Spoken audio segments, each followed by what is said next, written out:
She was on one knee in the wet grass of Whitmore Pavilion Park, both palms pressed flat against Bram's ribs, and she was not crying. She was not shouting. She was counting breaths, his, not hers, the way she'd counted them before, in the back of a tactical van outside Tucson with the temperature above 100 and a sealed package beneath the floor panel that had not been on the manifest. Behind her, two boys in quarter-zip pullovers were still laughing. The third one was recording. The lacrosse stick was still in Parker Kellner's right hand. Bram was 11 years old. He was a retired Bureau of Alcohol, Tobacco, Firearms and Explosives Detection Labrador, black-coated, with a scar across his left shoulder from a door frame that had splintered in the wrong direction 6 years ago in a warehouse in Albuquerque. He had identified more than 300 confirmed hits in 9 years of service. He had been retired with a formal commendation and a paragraph in an agency newsletter that his handler had printed out and folded into the cover of his adoption file. His handler was Renna Wolff. She was 31 years old. She worked the reference desk at Harwick Public Library, had worked it for 3 years, and in that time had become the kind of person in a small Vermont lake town that everyone recognized by sight and almost no one knew by name. She hadn't minded that. She had chosen it. Harwick sat on the eastern shelf of Lake Champlain, the kind of town that looked like a photograph of itself. The marina was clean. The inn was expensive. The roads were maintained with something better than county funding, and the better funding came, mostly, from the Kellner family. Douglas Kellner had been mayor for 11 years. Before that, his father had been mayor for 14. The family owned the largest parcel of waterfront land in the county, 2 commercial buildings on Main Street, a private dock, and a stake in the local bank that they did not advertise, but that everyone understood. It was not corruption in the way that word usually traveled. It was something older than that, an arrangement. The town ran smoothly. The Kellners kept it running. No one asked too many questions about the mechanism.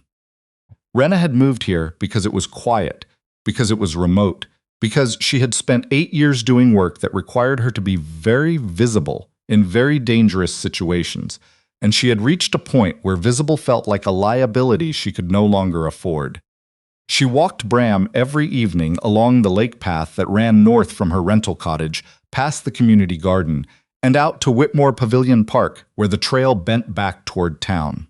Bram moved at the careful pace of an older working dog, deliberate, attentive, his nose reading the air in the way that 11 years of training had made instinctive. He didn't pull on the leash. He didn't need to. The evening of April 14th was cool, maybe 45 degrees, with a low gray sky and the lake pushing cold air up the bank in steady gusts that smelled like clay and old ice. Renna had come off a long day, a broken database system, 4 frustrated patrons, a school group that had left the periodicals room in a condition she didn't want to think about, and she was letting Bram set the pace, which meant she was walking slower than usual and thinking about very little. That was the point. She heard them before she saw them. 3 voices, male, the particular pitch of teenagers who had never been told to lower it. She rounded the pavilion path and found the group near the far bench. 3 boys, roughly 17, dressed with the studied carelessness that required money. One had a lacrosse stick. One had a phone out. The third was crouched near a bench where a small tabby cat had apparently made the mistake of existing within their radius, and he was making a sound at it with the specific cheerfulness of someone who did not actually care about the thing he was pretending to be charmed by. Renna slowed. Bram's ears went forward. She watched for a few seconds. The one with the phone adjusted his angle.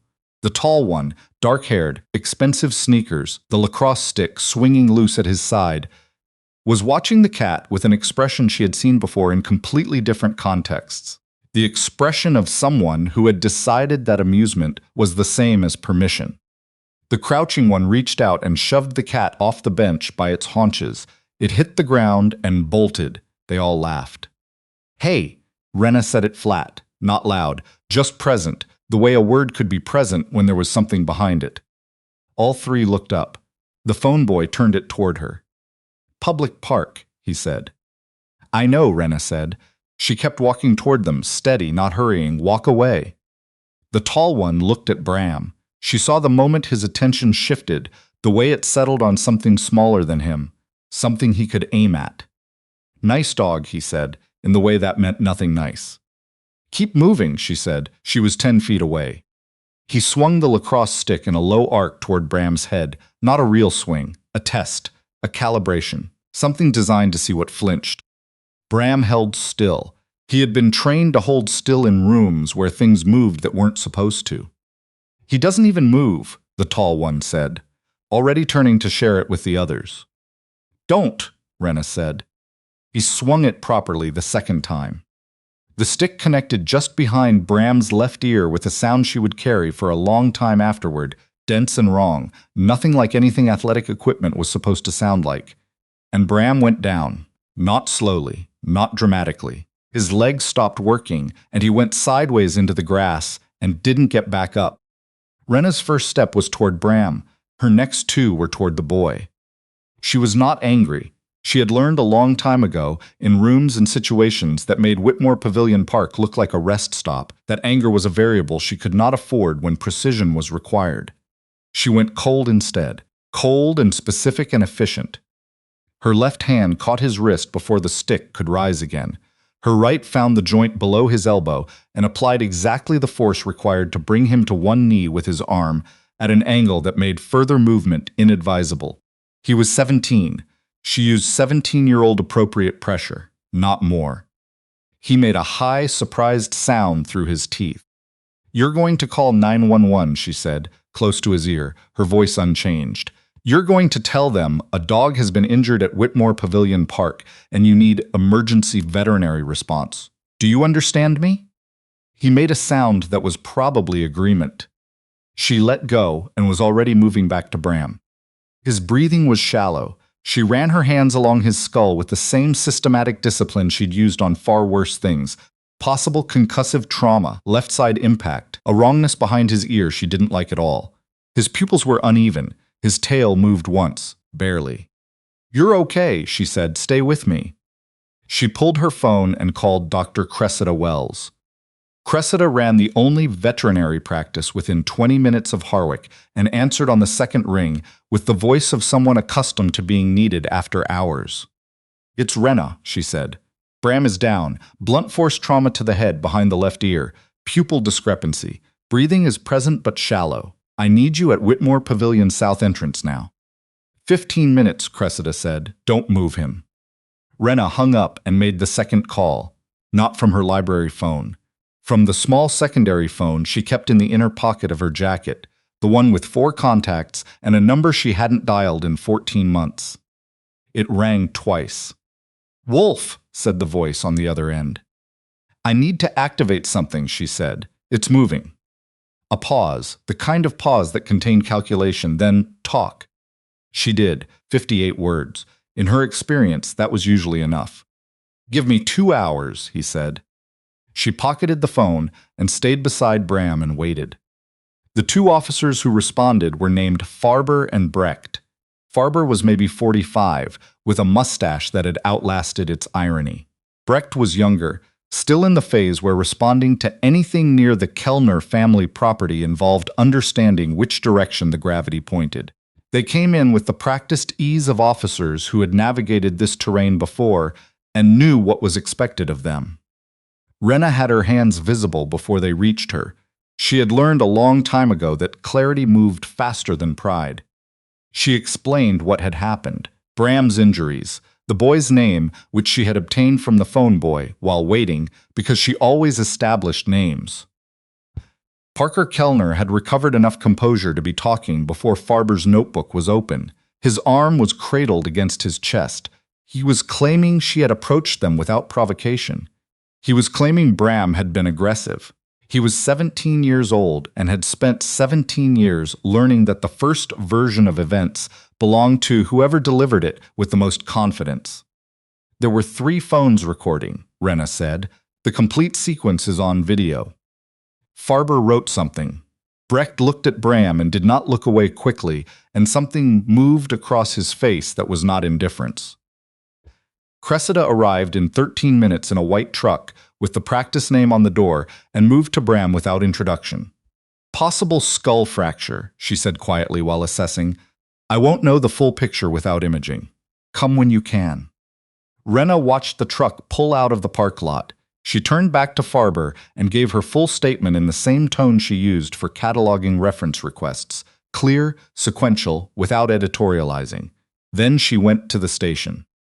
Detective Leo Prawl was the department's senior investigator, 53, with the particular expression of a man who had managed outcomes for the Kellner family long enough that it no longer required deliberate thought.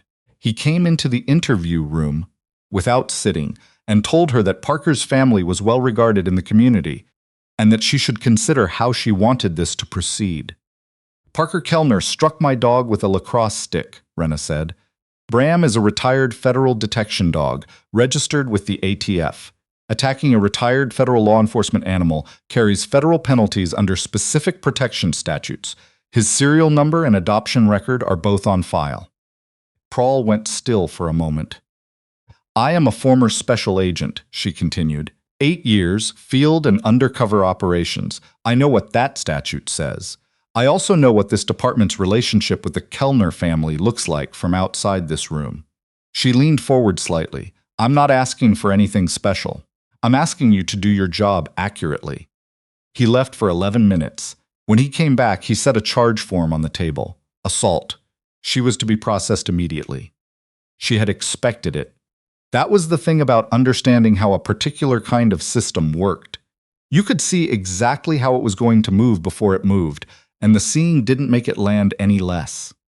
They processed her in under an hour. They took her personal phone. They did not find the secondary one. At 2 a.m, an attorney named Kevin Tull appeared, referred by a network she hadn't needed to name. He was young, well-briefed, and got her released on her own recognizance by 3:15 a.m., on the grounds that a woman who had lived in the same county for 3 years and whose dog was in post-op at a local vet clinic was not a credible flight risk. Outside the station, a man she recognized was leaning against a rental car with his arms folded. His name was Quentin Dace. He was 47 years old. The last time she'd seen him, she'd been driving a transit van through a warehouse district in Phoenix, and he'd been in the passenger seat, feeding her coordinates through an earpiece and telling her she was doing fine when she was very much not fine. You look like you haven't slept, he said. You parked on a fire lane, she said. He drove her to Cressida's clinic. Bram was out of imaging and sedated.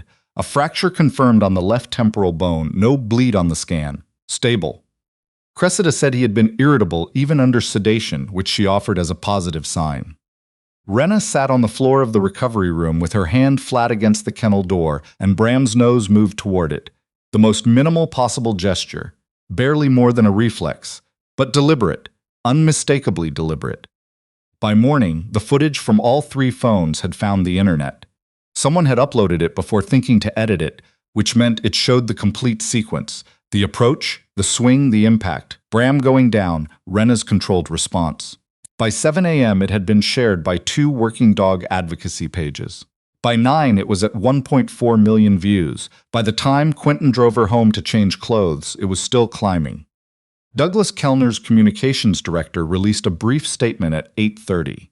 A misunderstanding. Parker had felt threatened. The dog's federal status was, the statement suggested, unclear. The working dog community did not receive the word unclear well. Renna read the statement on Quentin's tablet in Cressida's waiting room and understood the miscalculation immediately. You did not question a retired federal canine service record to people who had spent careers working alongside them. It did not create doubt. It created a specific and organized fury. By 10 a.m., Harwick Public Library had issued a statement placing her on administrative suspension pending legal proceedings. She had expected that too. It landed differently than expected. Not devastating, just heavy.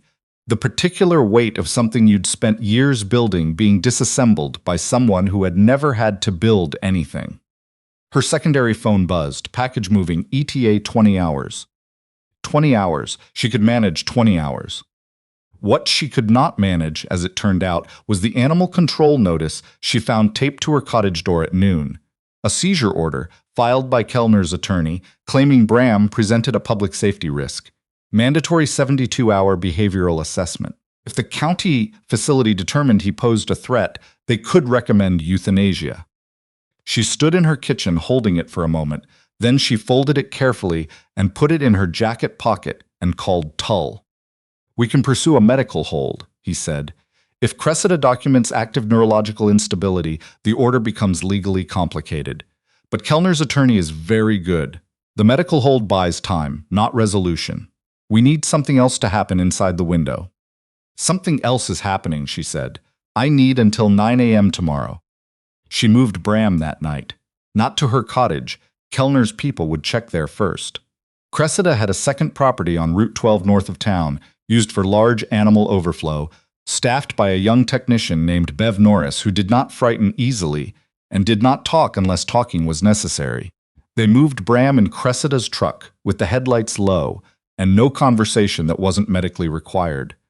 Bev had the lights on when they arrived, and said, "I've got him with the directness of someone who meant it all the way down." At 11:47 p.m., a sedan with federal plates parked on Lakeview Street across from the police department. The driver cut the engine and settled in to wait with the particular stillness of someone who had learned patience in places where impatience had permanent consequences. At 2:15 a.m., her secondary phone received a two-word text, "He knows." Meaning Prahl had understood that something was moving toward him, meaning he was going to try to get ahead of it before it arrived. She called Tull. He was awake. "Prahl is pushing the DA toward an obstruction charge," Tull said. "He's claiming your secondary calls the night of your arrest were witness coordination. If they file before morning and set bail at a number designed to hold you, Kellner gets the window he needs to complete the seizure." She sat at her kitchen table with the second cup of coffee she wouldn't finish and thought through it completely. The shape of it, the angle Kellner was running, the timing he was counting on. Then she composed 11 words on her secondary phone to a contact she had never expected to need again, someone whose reach extended above the county level and the state level and most of the other levels she'd encountered in 8 years of federal work. The reply came in 6 minutes. "Understood. Watch your morning." At 6:04 a.m., Detective Leo Prahl's personal cell phone received a call from a number with a Washington, D.C. area code. She did not know exactly what was said on that call. She knew the rank of the person who made it because her contact had told her, and she knew that it was the kind of rank that reorganized priorities quickly for people who had been operating on the assumption that their county was a closed circuit. At 6:50, Tull called. The obstruction charge had been withdrawn. At 7:30, Quentin arrived with coffee and reported that the video had passed 6 million views overnight. An ATF retiree network out of Northern Virginia had shared it at 3 a.m. A veterans advocacy organization had shared it at 4. A national news desk had picked it up at 6. At 8:05, 2 federal vehicles stopped in front of the Harwick Police Department on Main Street. 4 people got out. 3 wore tactical vests with FBI across the back in yellow. The 4th was a woman in a dark field jacket who moved with the focused efficiency of someone who had been underestimated professionally for a long time and had decided the most effective response was to simply be better than everyone else in the room. Her name was Special Agent Vilda Haas. She called Renna at 8:12. "I've been in Harwick since yesterday afternoon," Haas said. "We've been monitoring this situation since your secondary contact reached out to our field office 17 months ago." Renna was quiet for a moment. 17 months. "We have an active file on Douglas Kellner going back 2 years. Land development fraud, bribery of 3 county officials, a zoning variance in 2021 worth roughly $4 million in development value that followed a large private contribution to a discretionary fund connected to Prahl. Your situation gave us the public pressure we needed to move faster." A brief pause. "There's something else. We pulled Kellner's communications from the last 72 hours. He knew who you were before Tuesday, Renna. He has had a background profile on you for at least 8 months. An associate of yours surfaced in Vermont 14 months ago, someone with exposure from a case you worked. He sold Kellner your name, your address, your schedule at the library." The kitchen was very quiet. "They weren't watching the park," Haas said. "They were watching you." Parker Kellner had not wandered into Bram's path. He had been placed in position to be there. "What do you need from me?" Renna said. "Your formal statement," Haas said, "and to be at the county courthouse at 10 a.m. She was there. So was Quentin, who had somehow known where to stand without being told. So was Cressida, arms folded, with the expression of someone who had been waiting for an occasion to be specifically unhelpful to the Kellner family for a meaningful portion of her professional life. At 10:04, federal search warrants were executed simultaneously on the Harwick Police Department financial records, Douglas Kellner's development company, and the private accounts connected to his community foundation. Prahl was asked to remain on premises. The request was phrased as a courtesy. At 11:15, Haas found Renna in the courthouse lobby and said the returns were significant. At 12:03, all charges against Renna Wolff were formally dismissed. The press conference was held on the courthouse steps at 2 p.m. Haas spoke first and spoke cleanly, giving the assembled cameras exactly what the moment required: the scope of the investigation, the charges filed and pending, the financial architecture of what Kellner had built over 2 decades in a town that had trusted him by proximity and habit. She named Prahl. She named 2 county officials. She confirmed that ATF K9 Bram's service record was fully documented and that the attack on him constituted a federal offense that would be prosecuted without reference to the family connections of the individual responsible. A retired ATF section chief who had driven up from Hartford spoke briefly. He confirmed Bram's service record and read the relevant lines from the formal commendation letter. Then he looked toward where Renna was standing at the edge of the podium arrangement and said, "I want to take a moment to formally acknowledge the service of Special Agent Renna Wolff, Bureau of Alcohol, Tobacco, Firearms, and Explosives, retired." She had not known he was going to use her title. She kept her face still. Agent Wolff served 8 years in undercover and field operations. She contributed to the closure of 14 federal cases. She came to Harwick 3 years ago to live a quiet life, and she was repaid for that choice with a false arrest, the suspension of her employment, and a legal attempt to seize and euthanize her retired federal partner. He paused. He was not performing outrage. He was reciting facts in an order that made the outrage legible without naming it. The Bureau considers all of that unacceptable.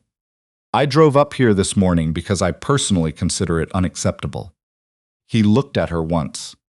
She gave him the smallest nod that still qualified as visible. Douglas Kellner was arrested at 3:40 p.m. His third attorney in 2 days filed an initial motion that evening, and Haas described the motion's filing with the tone of someone observing a miscalculation in real time. Kellner had referenced specific financial transfers as examples of warrant overreach, and 2 of those transfers had not yet appeared in the FBI's working documents. He had handed them new threads while trying to protect himself. That was what happened, Haas said, when someone had been the most capable person in every room for 20 years and suddenly found themselves in a room where that was not true. Parker Kellner was charged in federal court the same afternoon. His prior incidents, an assault charge managed into administrative invisibility 2 years ago, a separate matter that Prahl had absorbed before it reached any record, were now part of the federal file. His attorney's argument about the absence of a prior conviction lasted approximately 4 hours before it became unavailable. Bram came home on the 8th day. Cressida drove him herself. Renna met them in the driveway, and Bram walked from the back of the truck to the front door on his own 4 legs, slowly, with the deliberate care of an older dog who had decided that steady was the appropriate pace. He crossed the threshold, stood in the center of the main room, and took inventory. Walls, smell, the specific arrangement of furniture, the water bowl on the kitchen floor. Then he walked to his orthopedic mat in the corner, the thick one she'd bought, when his hips started talking to him in cold weather, and lay down on it and exhaled all the way. She sat on the floor beside him. He put his head in her lap. The library director produced the formal, written apology she'd requested before she walked back through the door the following Monday, sitting with the deep discomfort of a man who understood he had moved too quickly in the wrong direction and was now required to document it. She thanked him without making it easy. Some discomforts were load-bearing and needed to be felt completely. Terry, the senior librarian who had been doing Renna's reference shifts, in addition to her own all week, looked at her across the desk on her first morning back with the expression of someone finishing a long calculation. "You didn't have to carry all of that by yourself," Terry said. "I know," Renna said. "I know that now." It was different from the way she'd known it before. Before, she had known it the way you knew facts you had no intention of applying. 3 weeks later, on a Sunday morning when the lake had finally stopped looking like it was reconsidering spring, she clipped Bram's leash to his new harness. The old one had not survived the park, and they walked north along the lake path the same way they had walked it for 3 years. He moved a little more slowly than he used to. The stiffness in his left hip was something they navigated around now rather than through, and he didn't appear to find the accommodation objectionable. He walked the way he had always walked, nose reading the air, pace set to hers without either of them deciding it, simply falling into the arrangement the way they fell into every arrangement, naturally and without discussion. They walked as far as the overlook at the end of the North Trail, where the path bent out over a rocky shelf and the lake spread out ahead of them in every direction that mattered. The water was gray-blue and enormous, the way Lake Champlain looked in late April when the ice memory was finally and completely gone. Bram sat down beside her and looked at it. She stood with her hand on his back and felt him breathe, steady and even and present, and let herself stay there without turning it into anything more than what it was. She had come here to disappear. She understood now that disappearing had never actually been the goal. The goal had been to stop carrying herself at a running pace when she no longer needed to run. To put something down without having to justify putting it down. She had put it down here. Someone had still found her. She had still had to pick it back up. But Cressida had answered on the second ring in the middle of the night. Quentin had driven from wherever he'd been without asking if she wanted him to. Haas had already had a file open before any of this began, and a town full of people who had been quietly uncomfortable with the Kellner arrangement for a long time had stood on courthouse steps in the cold morning because standing there felt like the minimum acceptable response to what they'd watched happen. She hadn't planned any of that. She had just been in the park because she walked Bram every evening. The quiet wasn't hiding anymore. It was just hers, in the way that good things eventually became yours if you stayed in one place long enough and let them.